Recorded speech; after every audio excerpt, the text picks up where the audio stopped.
भक्तजनों, ये है श्री कृष्ण का पावन वृंदावन धाम, जहाँ नारद मुनि करते चल रहे थे नारायण नाम का गुणगान। तभी उनकी नजर एक सुंदर स्त्री पर पड़ी, जिसके पास उसके 2 बेटे थे। बहुत बीमार, कमजोर, थके हुए से वो स्त्री फूट फूट कर रो रही थी। बार बार अपनी हिम्मत, अपना धैर्य खो रही थी। नारायण नारायण नारायण नारायण। हे कृष्ण, हे मुरारी, दया करो, मेरे बच्चे की रक्षा करो। इस हाल में ये दोनों कैसे जी पाएंगे? इस तरह तो ये दुनिया से चले जाएंगे। हे देवी, तुम कौन हो और इस तरह से क्यों रो रही हो? इन दोनों की इतनी बुरी दशा क्यों दिख रही है? ऋषिवर, मैं भक्ति हूँ, ईश्वर भक्ति। मैं दक्षिण भारत में पैदा हुई।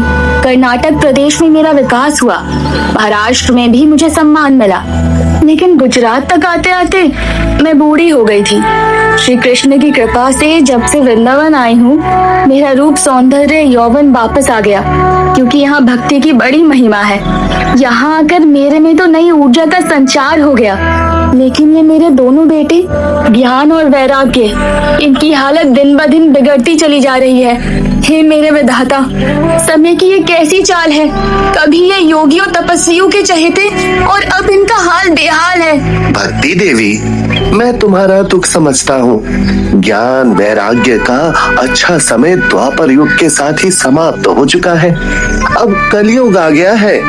अब ज्ञान और वैराग्य को कोई नहीं पूछेगा, उनकी भरपूर अनदेखी होगी।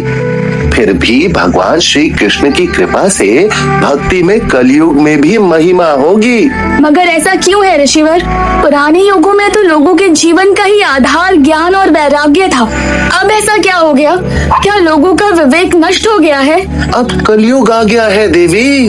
लोग ज्ञान और वैराग्य को नहीं पूछेंगे, वो भक्ति के पीछे दौड़ेंगे, और वो भी केवल इसलिए ताकि प्रभु की भक्ति करके उनसे अपनी इच्छाएं, अपनी मनोकामनाएं पूरी करवा सके।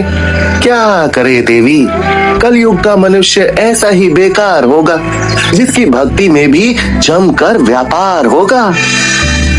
पन्ना, नारद मुनि बात तो सही कहते हैं। आजकल ज्यादातर लोग मंदिर जाके पूजा पाठ करके भगवान को इसलिए मनाते हैं ताकि उनकी कोई ना कोई इच्छा पूरी हो सके। सच कहूँ तो बिना इच्छा के मैंने किसी को भक्ति करते नहीं देखा। हीरा, ऐसा सिर्फ इसलिए है क्योंकि उन्होंने ज्ञान और वैराग्य की अनदेखी कर दी है। बिना ज्ञान और वैराग्य के भक्ति या तो अंध भक्ति बन जाती है या फिर बिजनेस भक्ति। वो कैसे? मैं समझी नहीं पन्ना। बड़ी सीधी सी बात है हीरा। आजकल भक्ति के नाम पर देखो क्या क्या चल रहा है। अंधविश्वास, कर्मकांड, ऐसे ऐसे रीति रिवाज जिनसे इंसान का भी नुकसान होता है और प्रकृति का भी। ज्यादातर लोग भगवान के प्रेम में भक्ति नहीं करते, बल्कि या तो भगवान के डर से भक्ति करते हैं या फिर किसी लालच से। वो मुंह पर राम बगल में छुरी रखते हैं, दुनिया भर के पाप करते हैं, झूठ बोलते हैं और गंगा मैया में डुबकी लगाकर सोचते हैं कि सारे पाप धो लिए। वो भगवान के नाम पर व्रत रखते हैं, लेकिन सारा दिन कुछ न कुछ ठूंसते रहते हैं। और हीरा, ऐसा तब होता है जब ज्ञान नहीं होता, क्योंकि ज्ञान ही वो माध्यम है जिससे लोगों को ये पता चलता है कि ईश्वर क्या है, जीव क्या है, हमारा उससे क्या संबंध है, भक्ति करने का सही तरीका क्या है और भक्ति क्यों की जाती है। और ये वैराग्य क्या होता है पन्ना? ये बताने से पहले तुम्हें एक किस्सा सुनाता हूँ। कुछ दिनों पहले मेरा धोबी मेरे 2 कुर्ते ले गया था और दुर्भाग्य से इस्त्री करते हुए उससे दोनों कुर्ते जल गए। उनमें से एक कुर्ते के जलने का मुझे बिल्कुल दुख नहीं हुआ, जबकि दूसरे के जलने का बहुत दुख हुआ। इतना कि उसे याद करके मैं 2 दिन तक बहुत दुखी होता रहा, धोबी पर बहुत गुस्सा करता रहा। अब बताओ ऐसा क्यों हुआ? ये तो बड़ी साधारण सी बात है पन्ना। जो कुर्ता तुम्हें ज्यादा पसंद था उसके जलने का दुख हुआ, और जो नहीं पसंद था उसका नहीं हुआ। बिल्कुल सही बात पकड़ी है तुमने हीरा। जिन चीजों से हमें लगाव होता है, मोह होता है, जिनको हम बहुत पसंद करते हैं, वही हम हमारे सुख दुख का कारण होते हैं और संतुष्टि या असंतुष्टि का भी। जब तक वो हमारे पास नहीं होते हम असंतुष्ट रहते हैं, हम उन्हें पाने की इच्छाएं करते हैं। अगर हमारी इच्छा पूरी हो जाती है तो हम सुखी हो जाते हैं, वरना दुखी। और जब वो चीज हमारे पास होती है तो हमें उसका लोभ हो जाता है और डर भी कि कहीं वो हमसे दूर ना चली जाए, कहीं कोई उसे हमसे छीन न ले।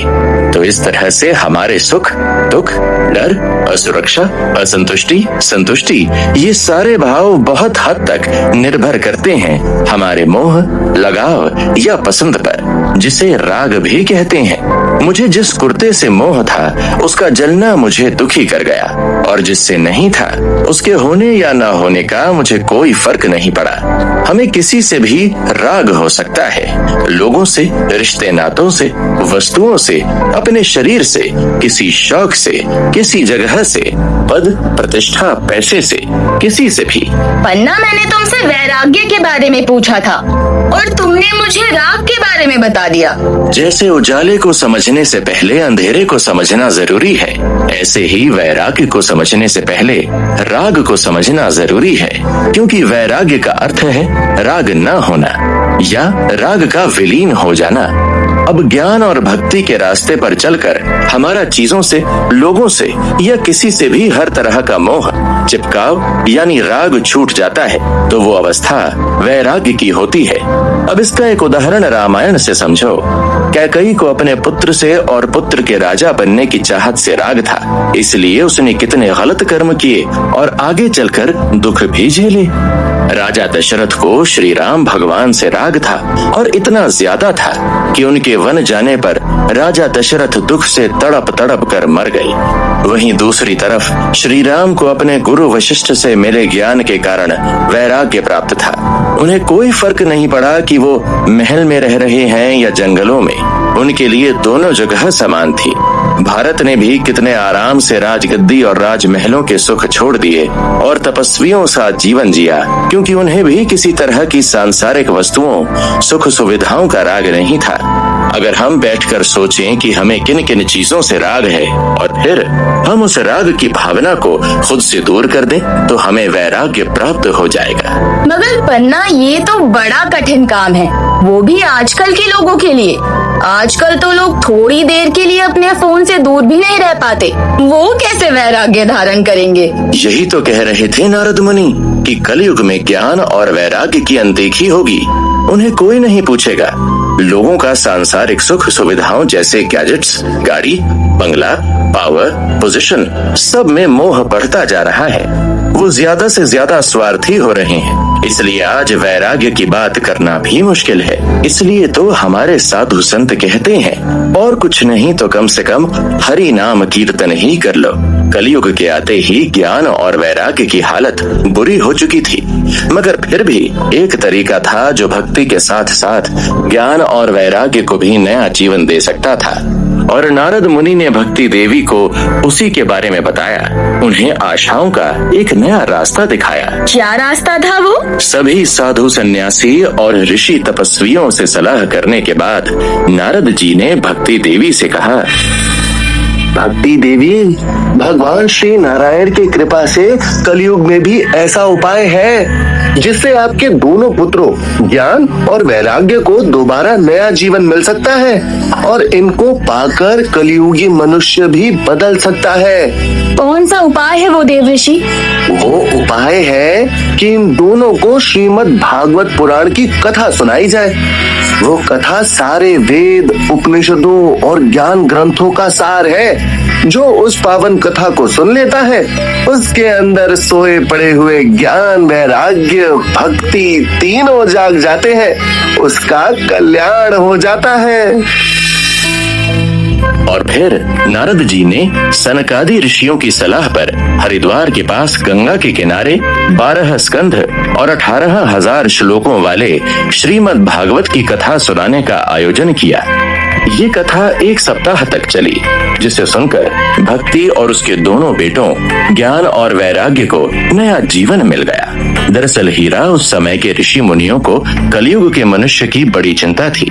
वो आपस में विचार किया करते थे कि कलयुग में मनुष्य कम उम्र वाला होगा, वो अनेक बीमारियों, दुखों, परेशानियों से जूझेगा। इसके अलावा उसमें बुद्धि भी कम होगी और उसमें आलस भी भरा होगा। वो सिर्फ अपने खाने कमाने के पीछे ही पड़ा रहेगा। ऐसी हालत में वो ना तो यज्ञ हवन कर पाएगा और ना वेद शास्त्रों को पढ़ पाएगा। फिर उसका कल्याण कैसे होगा? और बहुत विचार विमर्श के बाद ऋषि मुनियों द्वारा यह अनुभव किया गया कि भगवान श्री विष्णु और श्री कृष्ण की लीलाओं का गान करने से, उनका नाम लेने से ही कलयुगी मनुष्य का उद्धार हो सकेगा। और यही सब है श्रीमद् भागवत पुराण में, इसलिए उसे सुनना बहुत जरूरी है। ये तो मैं समझ गई हूँ कि श्रीमद् भागवत पुराण सुनना जरूरी है, लेकिन पन्ना मुझे ये बताओ, ये पहली बार किसने कही और किसने सुनी? इसकी रचना कैसे हुई? इसे सबसे पहले कहा था महान मुनि वेद व्यास जी के पुत्र शुकदेव जी ने, जो आत्मज्ञानी योगी थे।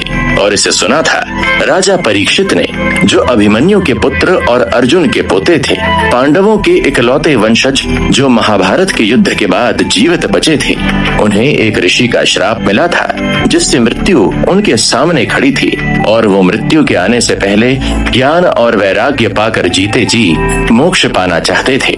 इसलिए वो पहुँचे शुकदेव जी की शरण में, जहाँ उन्होंने श्रीमद् भागवत पुराण को सुनकर मृत्यु से पहले ही अपने सारे सांसारिक बंधन तोड़ डाले, सारे राग, मोह, कामनाएं नष्ट कर डाले। उन्होंने मृत्यु के डर को जीत लिया और मोक्ष पाकर संसार को अलविदा कह दिया। राजा परीक्षित को किससे श्राप मिला था और क्यों? जब कलयुग अपनी टेढ़ी चाल चलता है तो कोई उससे बच नहीं पाता हीरा। राजा परीक्षित जैसे धर्म और न्याय पर चलने वाले राजा भी नहीं बच पाए। ये बड़ी दुख भरी कथा है, जिसे सुनने के लिए मैं तुम्हें ले चलता हूँ उस जगह पर जहाँ राजा परीक्षित जंगल में शिकार कर रहे थे। वहाँ एक गाय और एक बैल उनका इंतजार कर रहे थे।